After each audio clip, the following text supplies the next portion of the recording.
Hello, everyone. Welcome to another live show. I'm your host, Olivia Higgins. Now, while we wait for a few more people to join us, here is a video just for you. Enjoy it.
Welcome back, everyone, especially to those who just joined us. I'm your host, Olivia Higgins, and I'd like to remind you that today is all about education, okay? So always network, connect with your other community members wherever you're tuning in from. So hello to those in-app and also on YouTube and all our other broadcast channels. Thank you so much for joining us. It's always a pleasure to have you with us here as we learn together, okay? So remember to ask your questions for the second half of this topic. And really, we want this to be two-way conversation right here. So remember, I'll choose the best questions for the second half as we engage our expert today.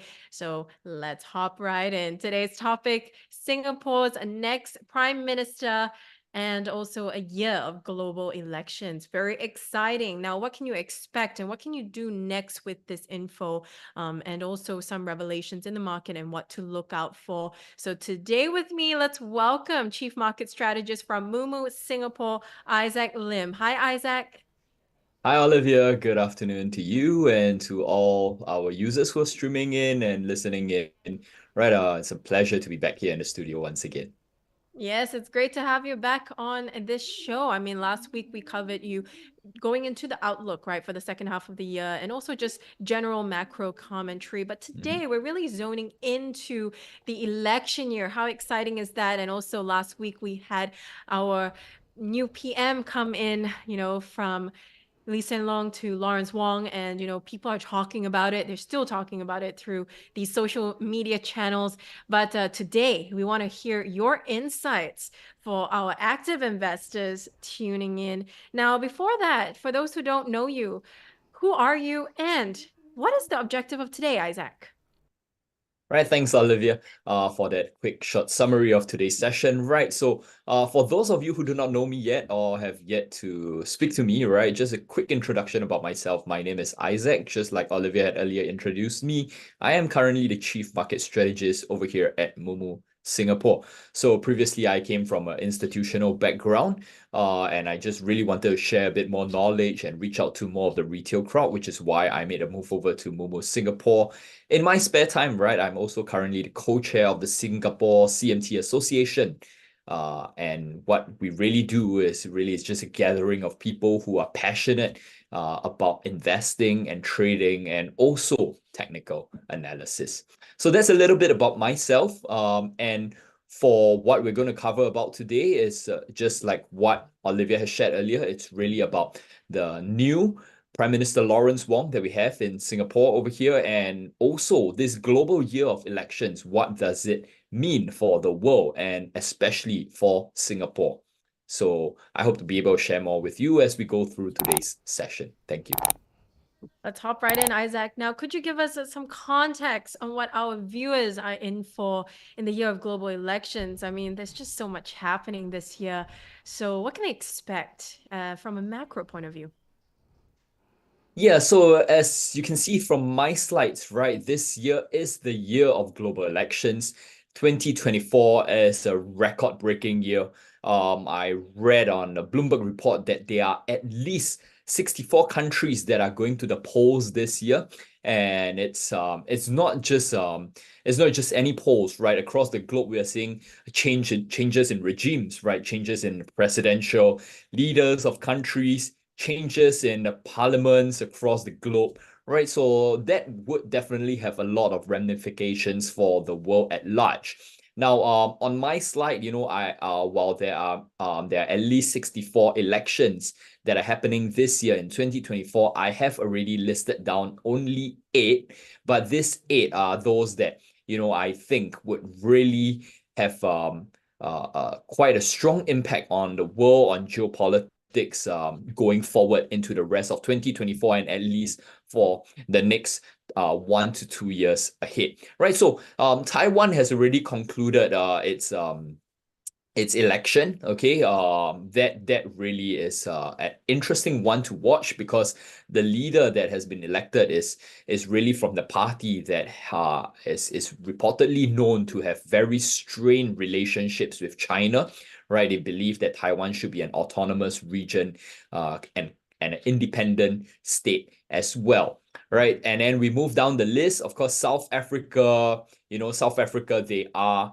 one of the bigger upcoming developed markets, right? So a lot of developments, a lot of demands in terms of supply chain, raw materials, commodities perspective. So that would as well affect commodities trades across the world. Then of course we have Russia, right? So Russia, President Putin has already cemented his presidential, or rather his presidency, right, for the next few years going ahead, and this really brings to mind, right, what will be the outcome of the prolonged war with Ukraine, and by extension Europe and NATO as well, right? And then of course India is a developing market that is upcoming, said over the years to rival China at some points, but yet because of their politics, right, they haven't been able to really reach their full potential. So that remains to be seen whether President Modi is going to continue. I mean, Prime Minister Modi is whether he's going to continue to be Prime Minister of India. And of course, quickly going down the list at number 5, Indonesia. Geographically, Indonesia is the country that has a lot of islands, but if you're looking at ASEAN, the region itself, right, Indonesia is one entire economy that is really untapped, right? Also very large influential position over here within the ASEAN region, especially if the Indonesians can come together and be a bit more cohesive as a society. I really believe they do have a bright future ahead of them. Don't need to say much about the European Union, right? It's more of a parliamentary election along with United Kingdom. So it's really more of the stability of that region. And then, of course, one of the biggest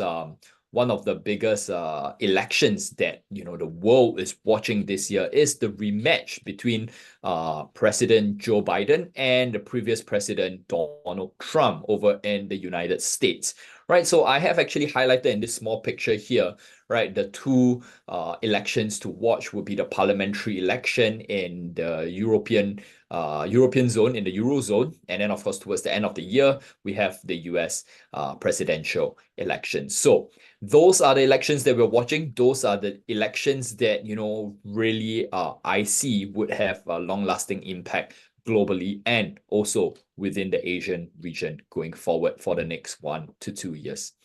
So that's my thought currently. Mhm. Absolutely. So with Singapore's context, right, with the current Prime Minister Lawrence Wong sworn in on May 15th last week, what does this change than me for Singapore and also the investors here tuning in? Right, thanks, Olivia, for that question. I think it's a very good question. Before I really dive right into what it means for Singapore, I just want to make this small disclaimer here that by no means am I a political expert. I do not claim to be very well versed in the art of politics and even in the history of politics, right? But the views that I share are more from a market perspective. It's really more from what how I think it could impact Singapore as well. So let's dive right in, right? What does this year of global elections really mean for Singapore? And I think I have actually identified, two key points here, right? Which is the first thing being political risk. Now, it's the no-brainer. It is a political risk across the board, right? We are seeing increased geopolitical tensions and a shift in political and geographical powers, even when during the swearing in of, our new Prime Minister Lawrence Wong, right? He has said, that Singapore has to be ready as a nation to face a riskier, a more divided, and a more violent world. Right, so a bit of a cautionary tale here, not entirely very optimistic, very positive, right? But I think it's always good on the leaders to give a very nice dash of realism as to what the nation is facing, right? So so we have political risk, and a good example would be over in Taiwan at the start of the year, right? The DPP, as I mentioned earlier, won with 40 votes. Now it's not the best outcome, right? However, fact of the matter is that the DPP still won after a breakdown in the opposition coalition party, right? And the DPP is known to generally be independent against China. So this really increases the tension between China and US, right? So we know that, Taiwan has sort of a military agreement in terms of training with the US and even with Singaporeans as well. For you fellow Singapore sons like myself who have served your national service, you know that some of us do go to Taiwan for training, right? And we know that currently, in light of the AI race, Taiwan is seen as the semiconductor manufacturing plant of the world, right? You have TSMC, you have Hon High Precision, right? You have A-Speed Computer, you have MediaTek.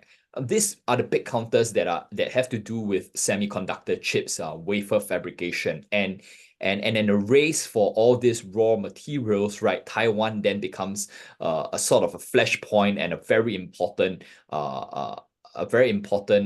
country to look at, right? So political risk definitely increasing.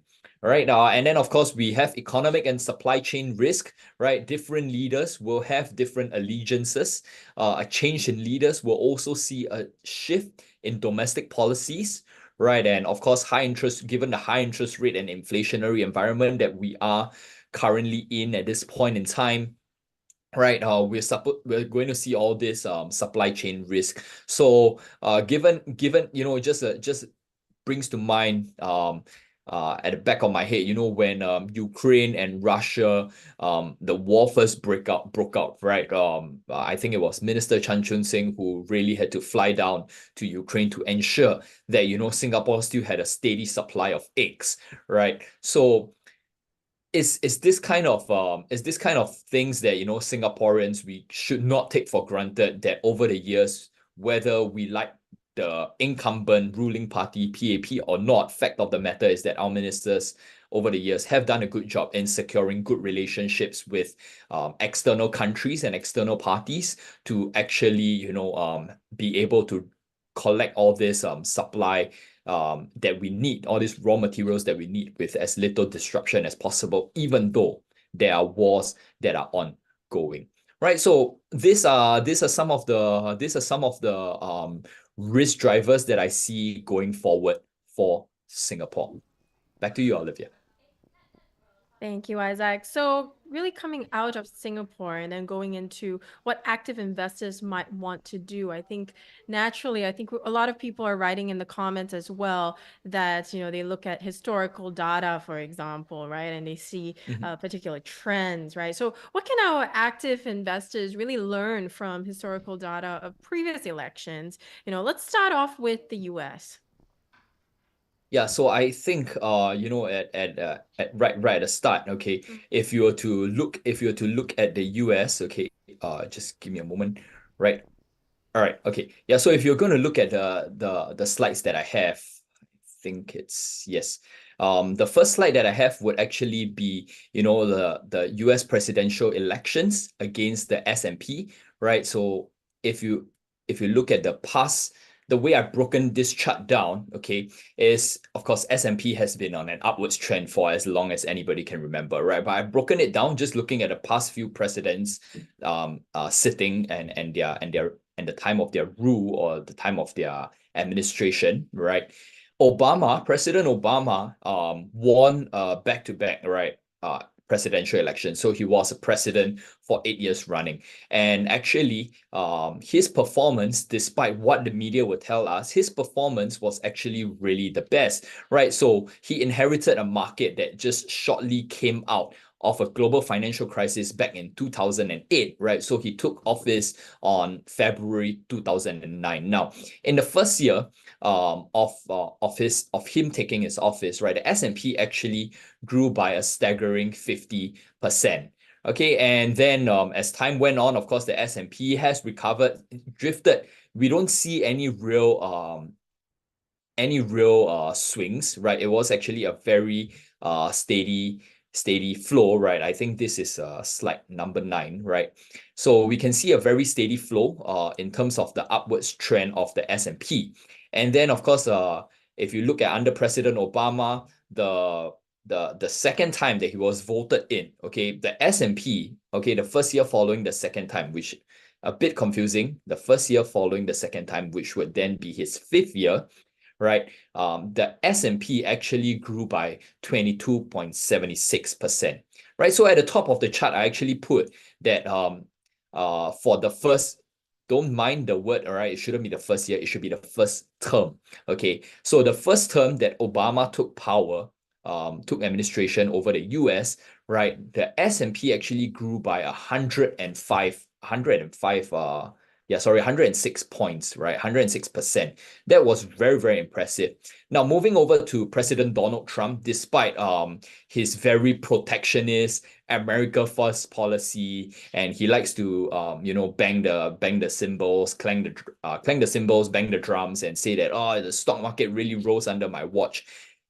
As history would look at it, I like to say price never lies, right? So you look at the S&P, his first year performance after taking office compared to President Obama, his first year performance was only 14.82%. Now take note, when President Trump took office, right, the US economy was growing steadily. There wasn't any recessionary risk, right? There were talks of recession, there was scares, but there wasn't any real recessionary risk, right? And if you see the pink arrows, generally the moves were a lot more violent. You can attribute it to the fact that, when President Trump took office, there was a lot of uncertainty with regards to his policies. Is he my ally or is he against me, right? I think those were the constant thoughts of other leaders across the world as well. Fact of the matter is the stock market, S&P, still ended higher from when he took office, but compared to President Obama in the first term, right, Donald Trump's single term, right, only saw the S&P grew by about 61%. Okay, so not as impressive as President Obama. Now we move over to the incumbent US president, President Biden, right? He inherited it when the stock markets was actually going higher as well, just like President Donald Trump, right? Despite the narrative that nobody likes Donald Trump, right? Fact of the matter was that, President Biden's first term so far, right, only saw the stock market grew by 39.15%. Now, you cannot say that this was really due to COVID because COVID happened during President Trump's period, right? So you can see that President Biden's performance is not as good as President Donald Trump's performance over the course of his presidency, right? So at the end of the day, okay, we can ascertain a few facts, right? One is that the stock market continues to go up, right? When it's President Trump and President Biden's administration, okay, stock markets are seeing a bit more volatility. It could be it could be due to, you know, negative news surrounding the president and their administration's decision, right? So that is for the US stock market, right? These are the few things that we can ascertain. Moving over to the next slide, slide number 10, very quickly, right, is about the US presidential elections and how it has impacted the STI. Now, as we know, okay, the STI generally, I like to say that the STI has actually been in a sideways consolidation market for the last decade, right? Since 2014. Okay.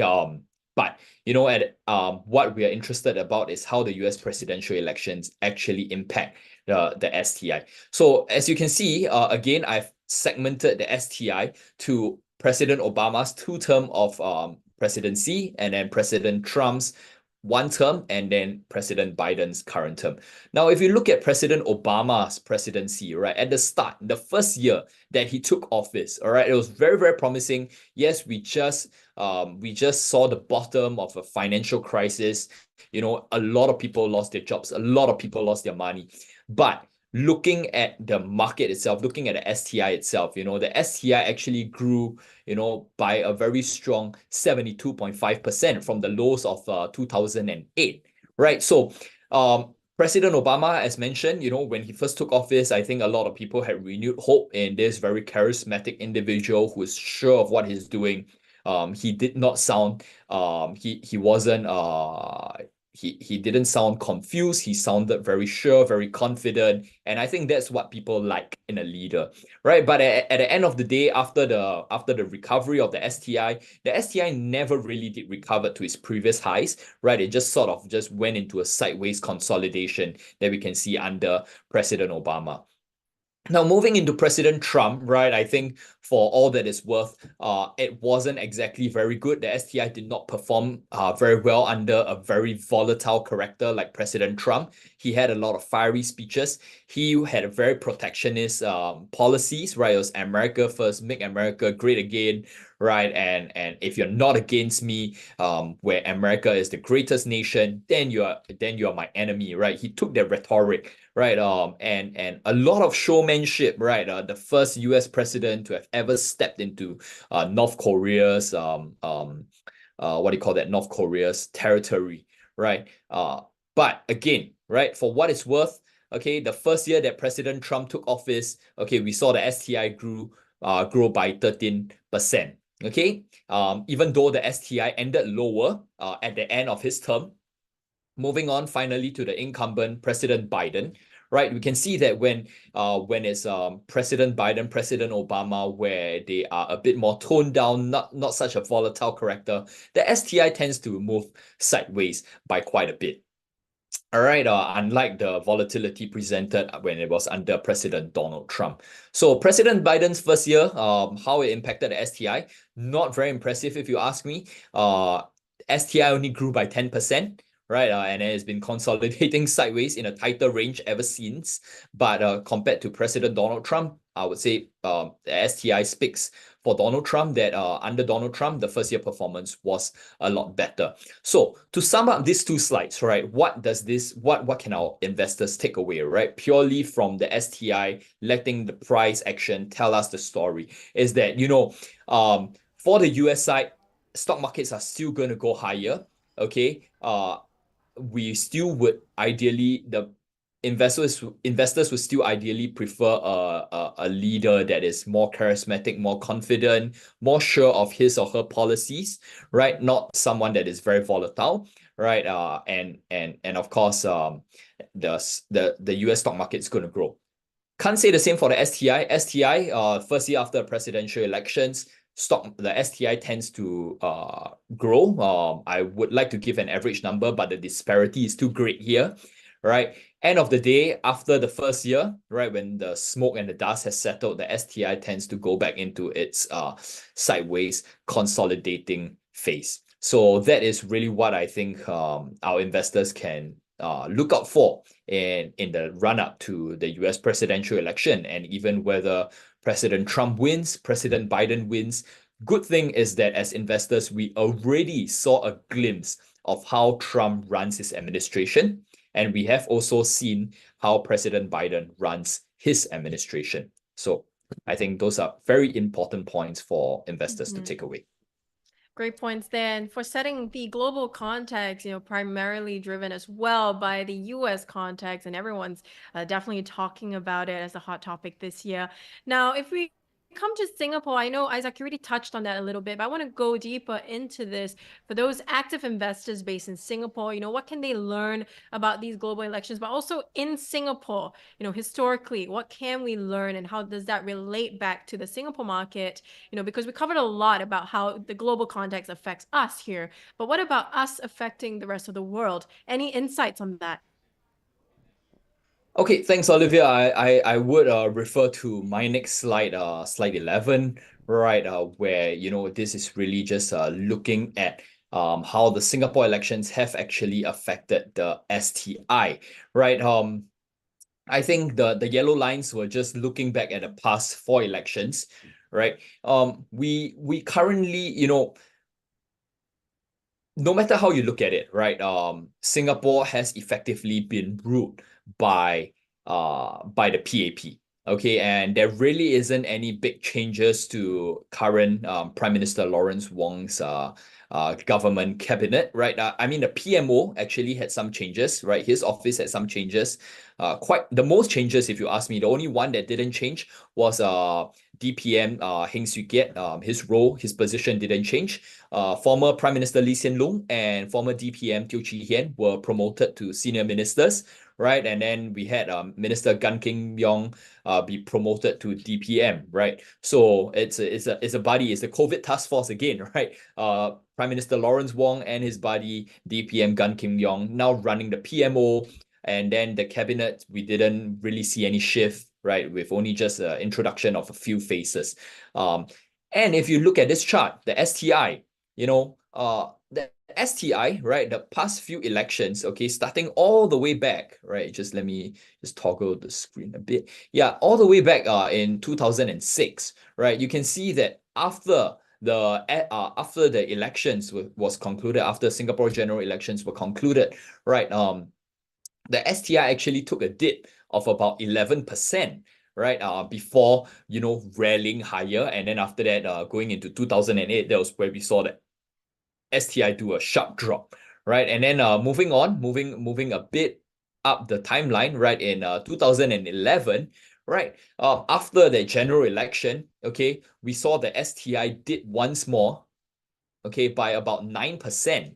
Right, and this story is repeated for the next 2 elections, right? In 2015 and once more in 2020, right? Both times the STI did by 12% and another 6% respectively, right? So what we can gather from this is is the elections something that is bad for the STI? I really have no answer to that. I will leave it to you guys to decide based off on the charts, right? But one thing is for sure is that after the elections, okay, we still see the STI rally by quite a bit. So if from a sentiment perspective, right, from a behavioral perspective, what I can attribute this to is that, every time when there's a general election, okay, and the PAP continues running the government, right, I think the general sentiments among Singaporeans is that, okay, are you sure that this team is going to be able to take us forward? So maybe a bit of scare, a bit of risk off, a bit more volatility. That's why we see the STI come off a bit, right? And then after that, when the dust and the cloud has settled, just like the US elections, when the dust and the cloud has settled,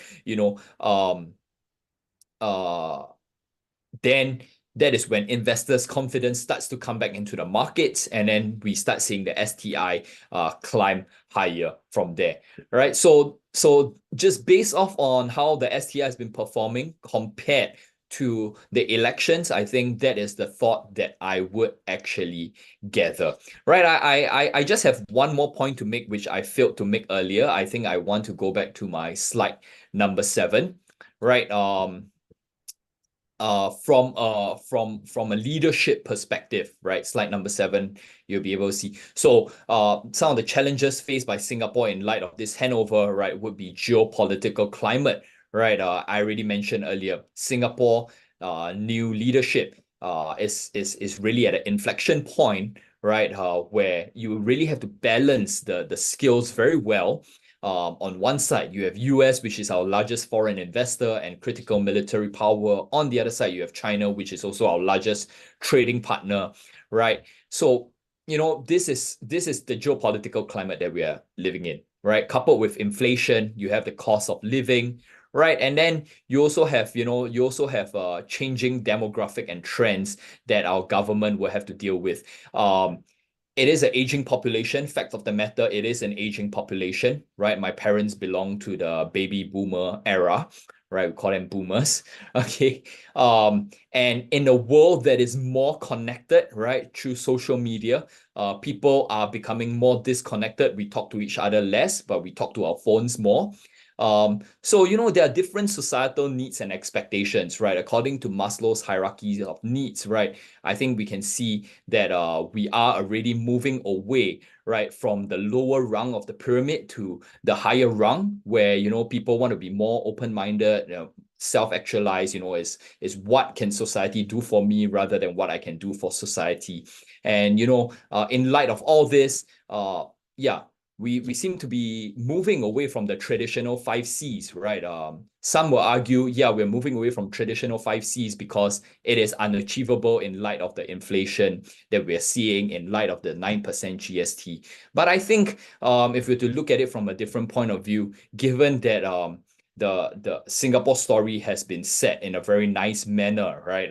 We are an economic miracle, right, with no natural resources. That has allowed us, right, to move towards the new 5 Cs, which for me, I believe is calling compensation to be fairly compensated, compassion, right? The more community you see people wanting to talk to each other more, and then of course conservation, right? You can see that a lot of younger people these days, they are not very much into pursuing economic growth. They want to conserve the heritage that Singapore has.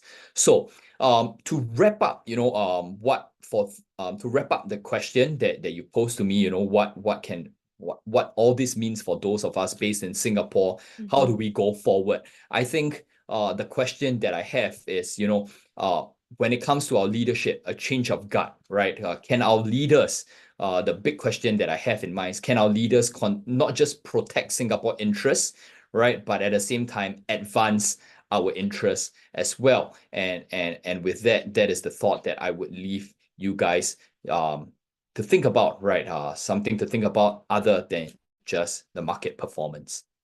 Thank you, Isaac. Now, summed up very nicely. You said our Singapore story is really in a nice way set up for the future with the new 5 Cs under the 4G leadership. And yes, we really look forward to how that plays out as we transition on to the second half of the year. Now, Isaac, we'll be back with you shortly because we got some burning questions for you. So we'll see you shortly at the live Q&A. Thank you. So everyone listening in, I know I see a lot of new faces coming into the live. Welcome. Great insights by Isaac right there.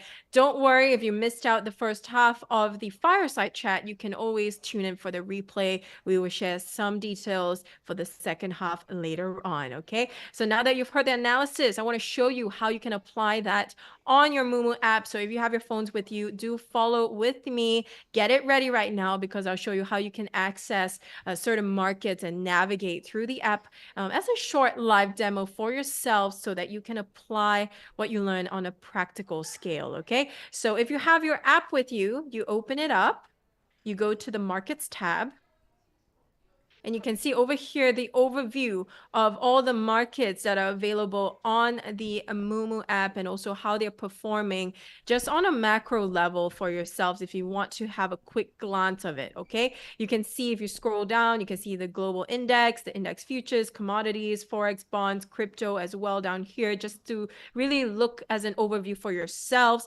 But for today, because, you know, as an example, Isaac also talked about the Singapore market. Let's zoom into the Singapore market right here, SG tab. And for the purpose of this live webinar, we're going to use the STI. Okay, so if you click on that, you can see the performance in real time over here. You can also see at what time this was performing at this level, and also just real time updates for yourself. Okay, I know a lot of you asked about the total view webinar and live as well. You can access the replay of that for the level 2 market data on your own. And if you want to find out how you can actually do that, there are some demos and investing explained videos on our YouTube channel for you to know the step-by-step pathway and guide for yourselves. Okay, so definitely check that out later on. But if you check over here, you can see the profile of this, and on the chart you can see for yourselves as well, adjustable, customizable, depending on what time horizon that you like suited for your current strategy. Okay, so you can adjust it right here, and you can see the related ETF holdings down here, the entire list. You know, you can just scroll and really educate yourselves. Okay, I think it's really important that you use these indicators accessible at your fingertips to really assess and see what your next move is. Okay, now I take the community really seriously, and of course right now everyone joining us, we're one community together, and we're here to not just network but to also just learn from each other and guide each other through the process, right? So I like to really monitor and see what other people are talking about if I choose to invest in something. So, you know, for example, the comment section, you can see 8 hours ago someone posted something related to this. You can see Mumu Singapore itself. Yesterday we posted something related to the Singapore market. So anything related to the trending topic or the keywords of the market that you're planning to invest on, I think it's really important to see the comment section as well, so that everything is gathered and accumulated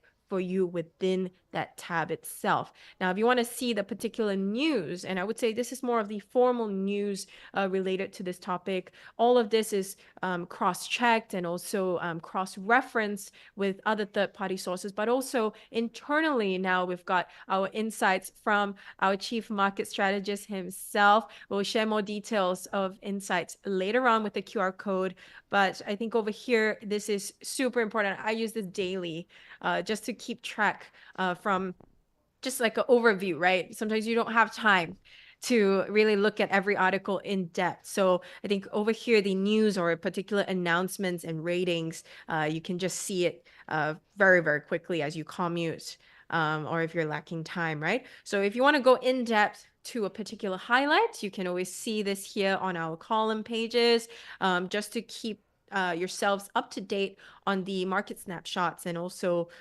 any quick info that you need to make a decision right there and then. Okay, so if you go back, you can see the overview here of everything else that you can trade related to this. I know a lot of you use the heat map function. It's great.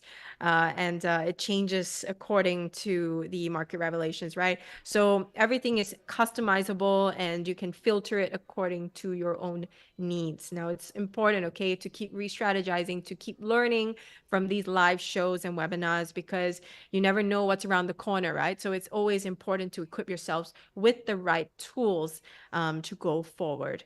Now, if you really transition throughout the tabs, there's so much you can do on here. Of course, Japan as well. You know, you want to see what's new on there that we have in store for you. So definitely check that out.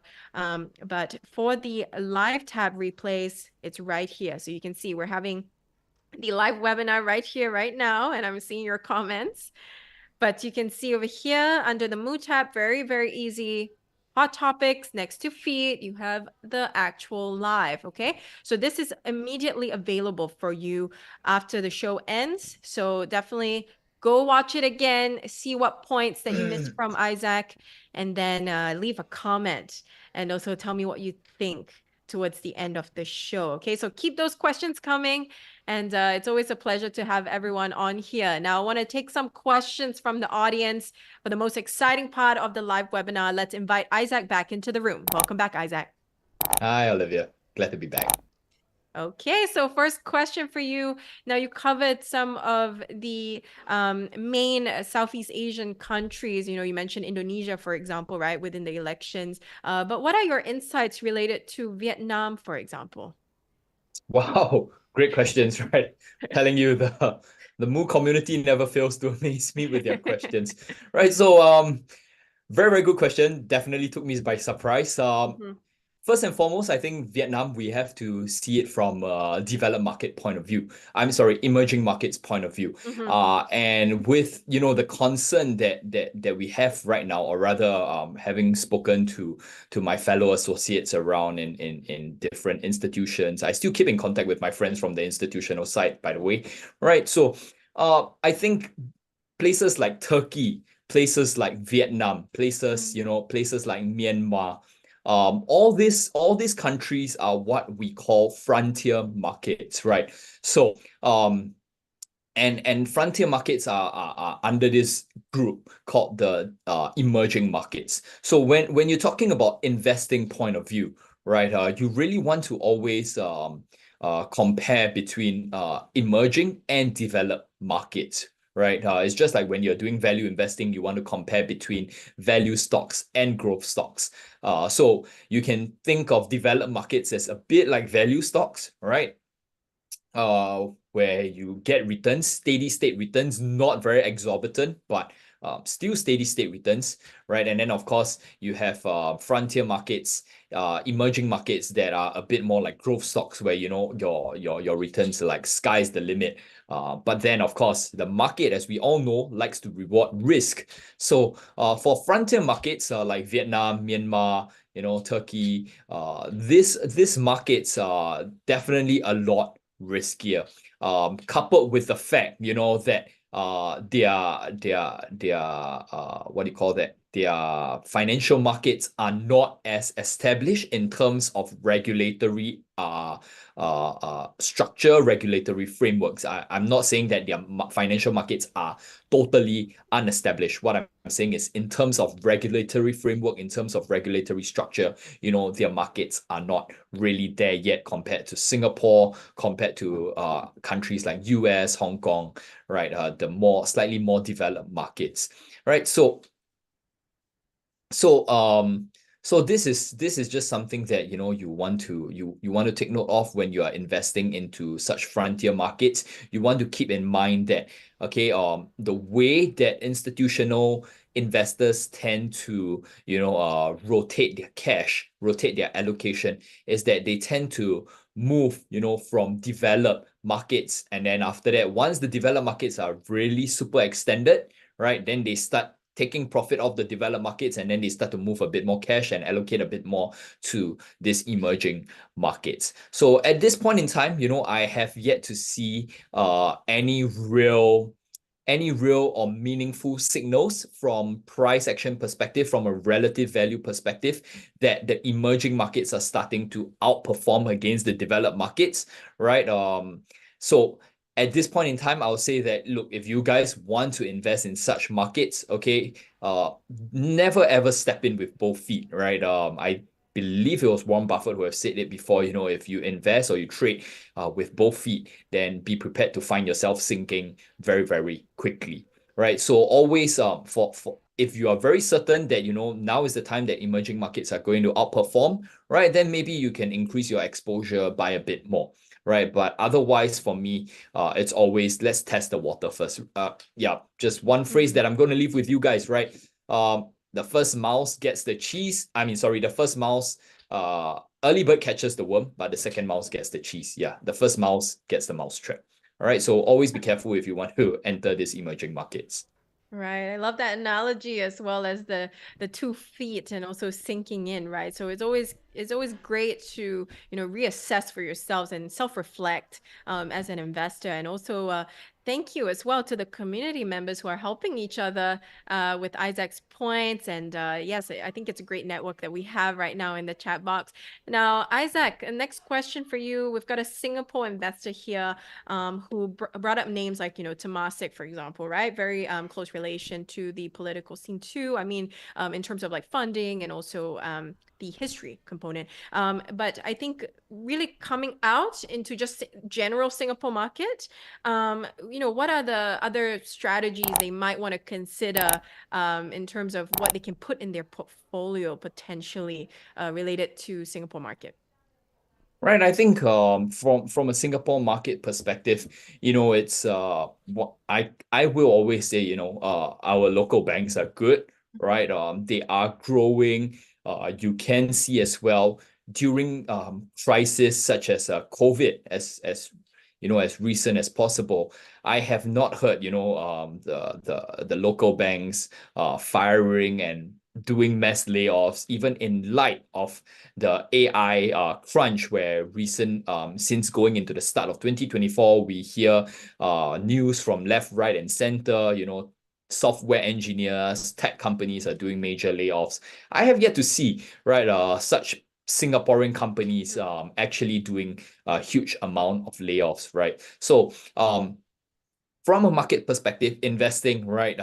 Definitely banks is still the one that you want to go for, right? Whether in an inflationary environment where interest rates are high, even if interest rates are low, I think bank still have a steady state growth because in terms of their business models, right? If interest rates are low, then you see loans income generated from loans starting to climb. If interest rates are high, you see deposit income starting to climb as well, right? So banks relatively safe. Okay, so that's for the Singapore market. If you want to look at other Singapore stocks, for example, okay, I would think it's a bit of a stretch to say that Singapore markets will very well Singapore stocks, right? Individual counters will very well be able to grow at an exponential pace, right? But of course, you can look at defensive sectors, those counter cyclical sectors. If those of you who think that a recession could be coming soon, I personally don't think a recession could be coming soon, right? But if you think that recession is coming soon, then you can go into the counter cyclicals. So you want to look at the consumer durables, you want to look at utilities, right? So things like Singtel, right? And then of course Jardine Matheson holdings, right? Those are the kind of sectors that you want to have in your portfolio. But of course, if you see, as Singapore, depending, on this topic of election, this topic of new PM and his office, if Singapore really wants to run focus on tourism, right, going forward, given the lack of our resources, and we want to be seen as a very niche, fulfill this very niche playground in Asia kind of concept, right? Then maybe you want to look at, Genting, right? I know some people say, oh, there's a sin stock, right? But, hey, look at Genting, why not, right? I mean, it's not just casinos, right? But you have Resorts World, you have, you have Universal Studios, Singapore.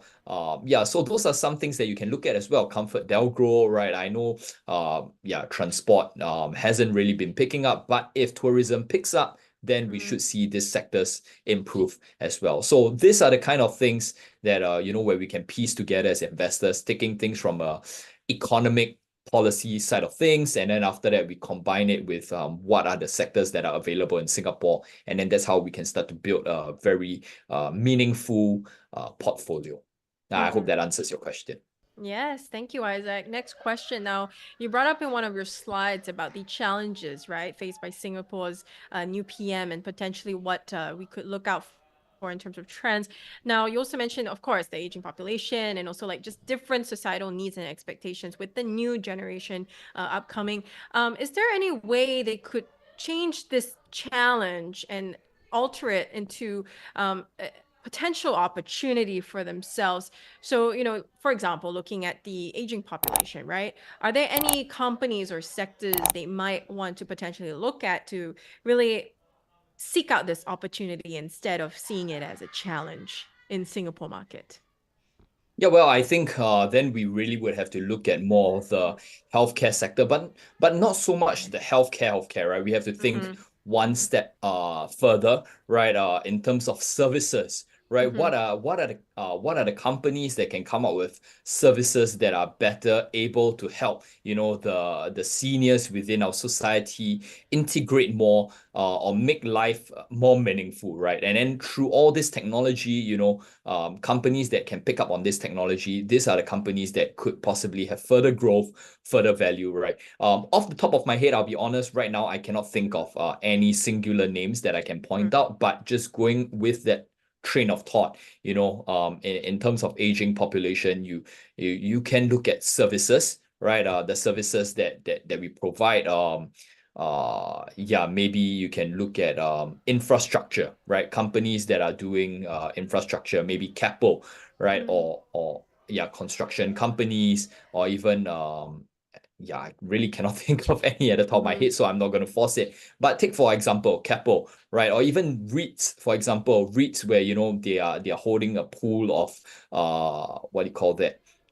Property, right? Mm-hmm. One thing that I'll look at is maybe going forward, if I'm a long-term investor, maybe going forward for the next 5, 10 years, right? Any of these companies, are they changing? Are they upgrading, their properties, their infrastructure to, be able to handle the aging population? Maybe they're Mm-hmm. upgrading their floors to being non-slip, or maybe they're building a bit more ramps for those who are on wheelchair, easily wheelchair accessible, right? So these are the kind of things, right, that you really want to take a look at, and they may value add and give a bit more growth value Mm-hmm. to these counters as well.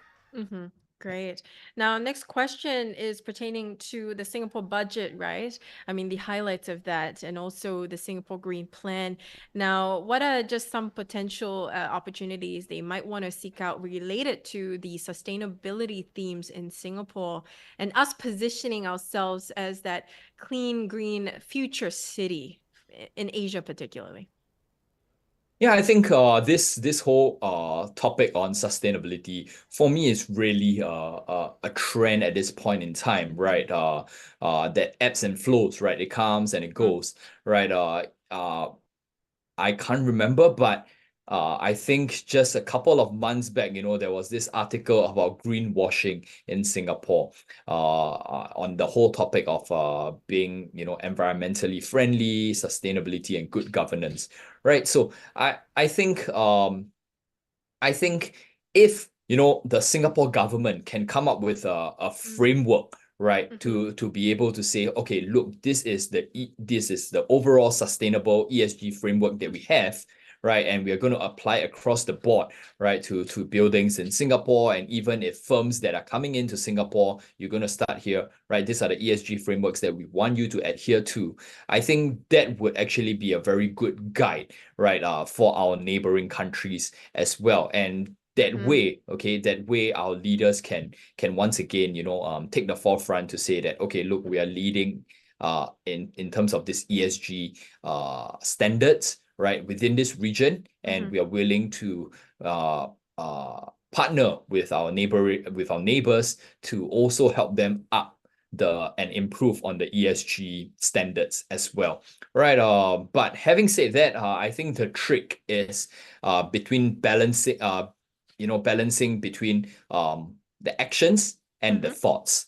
And I mean the actions and the intention, right? So I think a very simple example will be the intention is, if we are going to cut down plastic use, then we are not going to see, plastic straws. We're not going to see plastic bags. If you want to use plastic bags, you're going to have to pay for them, right? That is the intention, right? To cut down Mm-hmm. the use of plastic. But the action then is, I think if you were to look at the statistics of it, right, there are still people going to shops and just paying for plastic bags anyway, because either they have forgotten to bring their more sustainable carry on, right? Or they just don't want to go through the hassle of it, right? So I think for me, education rather than just at the action of it, right?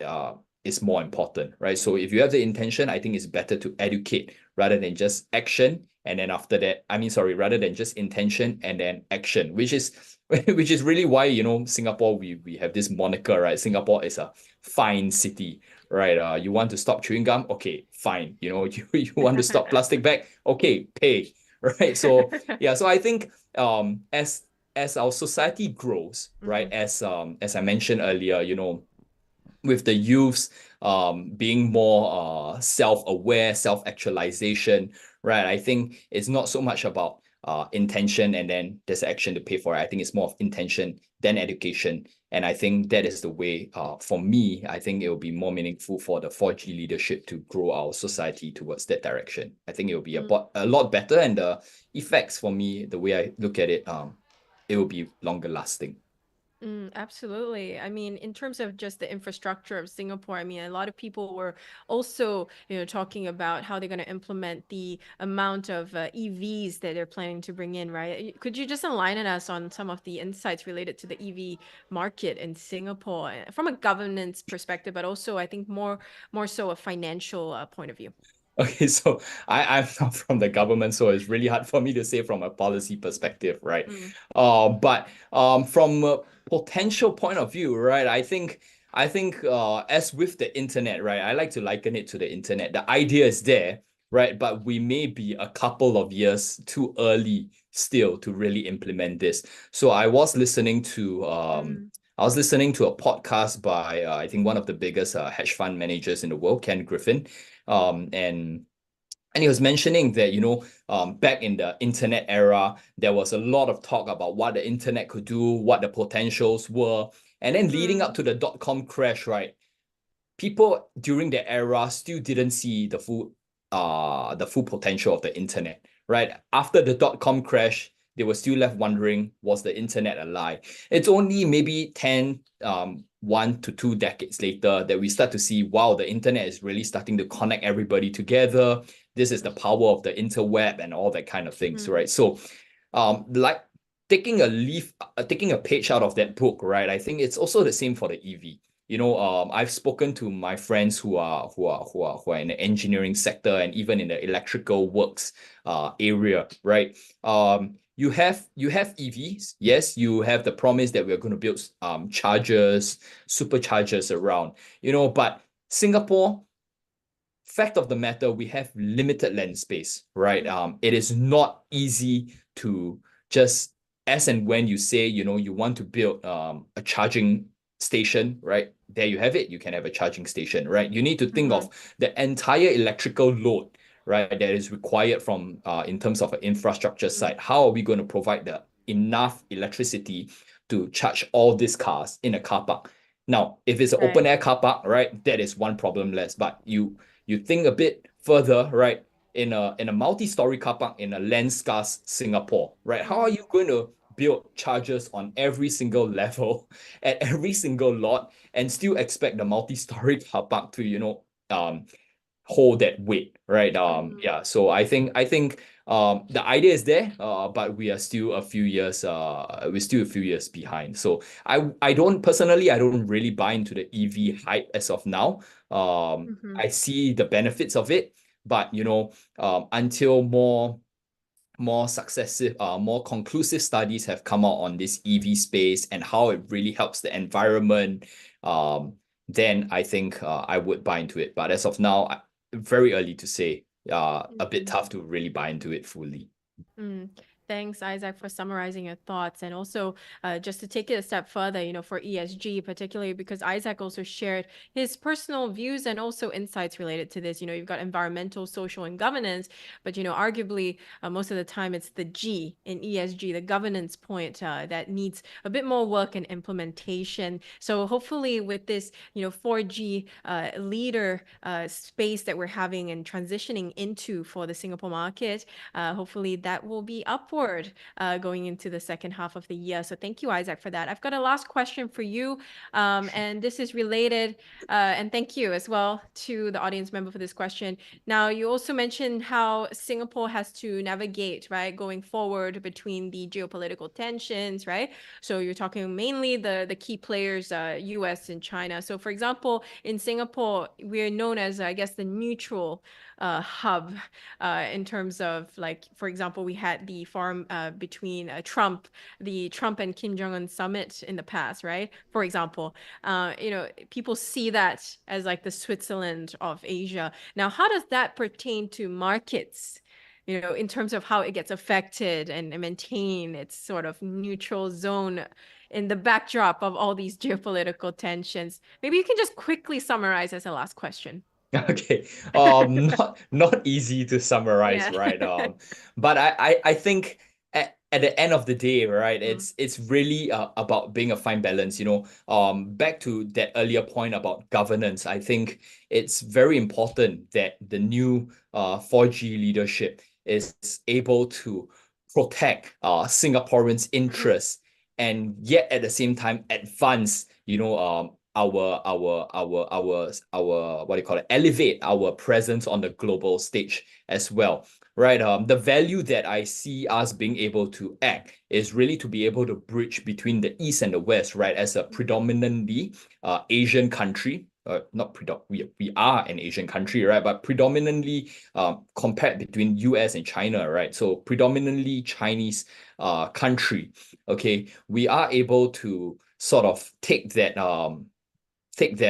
maybe the a bit more traditional, the a bit more Asian mindset, and then take it over to the US, the a bit more open, I would say maybe very open, very liberal West mindset at this point in time. Find a very nice balance, right? And say, hey, it doesn't have to be you against me, right? I think it should be like maybe together, right? We can come together to think of a win-win situation. And by being able to do that, I think that is why Singapore has always been sort of, that country in Asia that a lot of global leaders look to say that, hey, their leaders are rational, their leaders are able Mm. to meet at the middle ground, right? There's no one solution that will make everybody happy, right? But it's about finding that collective Mm. solution that everybody stands to gain one way or another. So I think if we look through that perspective, I think it makes it a lot easier in terms of good governance for Singapore going forward. Mm-hmm. Absolutely. So, global image with Asian values and flavor. I think that definitely sums up Singapore's brand and also relate it to the financial markets. And so we'll see. We'll see how it goes. And hopefully in the next show, by then, we'll have the part 2 of the outlook on this. Now, thank you so much, Isaac, for answering the hot questions from our users today.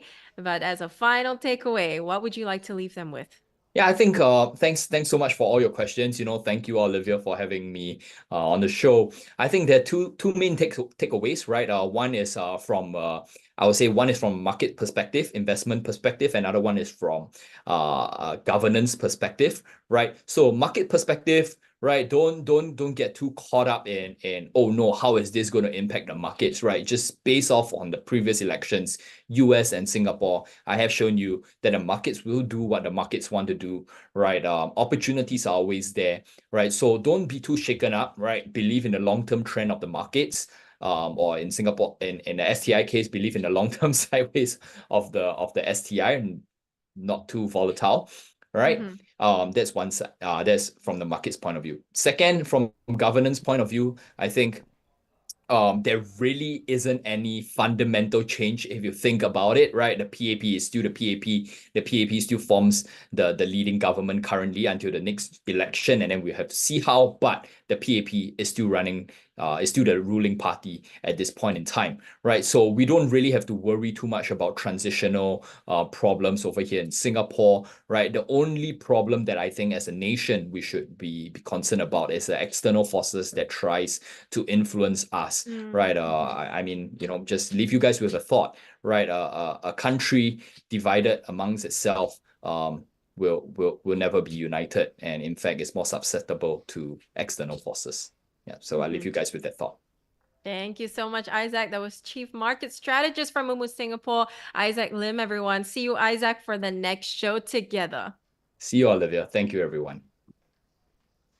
So everyone, if you want an extender or even just daily insights, you can follow Isaac's page right here in the Moo community for any other insights that he has to share related to any sort of topic that is, I guess, the hot topic for the day, and also weekly updates for the show. So you can scan this QR code right here to follow Trader's Edge.